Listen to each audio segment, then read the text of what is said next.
হ্যাঁ, লায়লাপুর কাছেও আছে। আমার বান্ধবী জয়শ্রী যে তৎক্ষণাৎ ঘটনাটা ছিল সেইখানে ছিল।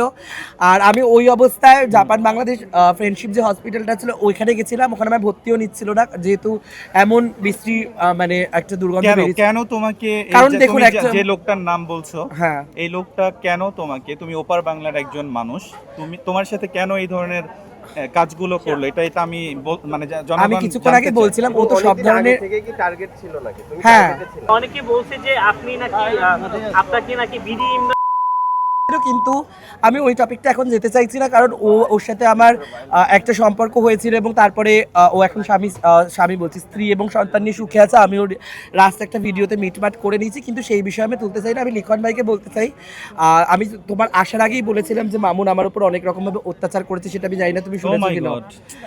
ও তো জানো কিনা জানি না, ও হিল তোলা জুতো পরে আমার এইখানটা আর দেখা যাচ্ছে। Is it true? Yes, of course, সাক্ষী আছে আমার কাছে। গাইজ আপনারা দেখেন আসলে এবং তারপরে আমি যখন অজ্ঞান অবস্থায় ছিলাম আমার মেয়েদের পাশাপাশি পর্দাশীল পুরুষের উপর নির্যাতন হ্যাঁ, চলছে। অফ কোর্স, আর তার উপরে আমার মুখের উপর করেছিল কি ওই বলো অজ্ঞান তুমি? অবস্থায়। হ্যাঁ, কে ওই করছে, কে? অবস্থায় Oh my God! মামুন, নামটা একটু বলবেন প্রিন্স মামুন আমার ওই অবস্থায় অজ্ঞানশীল, মানে যখন আমি অবচেতন হয়ে গেছি মার খেয়ে অনেক অত্যাচারিত, ওই সময় আমার মুখ করে দিয়েছিল। সেই মেন্টাল জমাটা আমি এখনো ভুলতে পারিনি, এইরকম অত্যাচার করেছে। এটার কি কোনো প্রুফ আছে তোমার কাছে? হ্যাঁ, অফকোর্স আছে। আবার অনেক লায়লা আপুও শেয়ার করেছিলাম, লায়লা আপুও জানে, ওকে ফোন দিলে সবাই বলতেছে একটু একটা কমপ্লিট ডিফারেন্ট চরিত্রে পরিণত হয়ে যায়।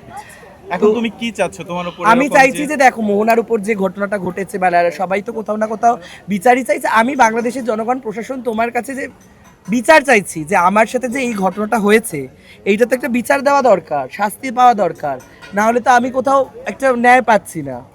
মানে এটা আমার কাছে ভীষণ আমি আসলে মানে when I have heard that আমি খুব আপসেট ছিলাম যে ইজ ইট ট্রু কিনা। তো আজকে যেহেতু ওর মুখ থেকে শুনছি যে বাংলাদেশের যার নাম ও বলছে যে প্রিন্স প্রিন্স, মামুন একটা মানে কি বলবো, ওর ওপর যে টর্চার করছে, এটা আমি আগে শুনি নাই, আজকে ফার্স্ট টাইম শুনলাম। অ্যান্ড এতগুলো মানুষের সামনে আমার মনে হচ্ছে না যে স্যান্ডির মতো একজন মানুষ মিথ্যে বলবে।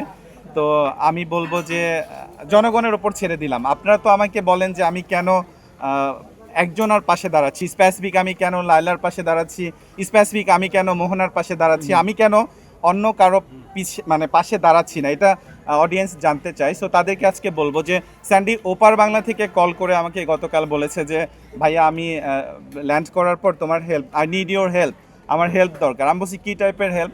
তখন সে আমাকে এভাবে বলছে যে আমার উপরে এরকম হয়েছে এবং সবচেয়ে নেক্কারজনক যে কাজটা করছে অ্যাসল্টের পাশাপাশি সে আমাকে করেছে। তো এটা আমি হয়তো ভেবেছিলাম এটা ফেক হইতে পারে, বাট আজকে যখন ওকে রিয়েল দেখলাম বা শুনলাম তখন মনে হচ্ছে ঘটনা সত্য।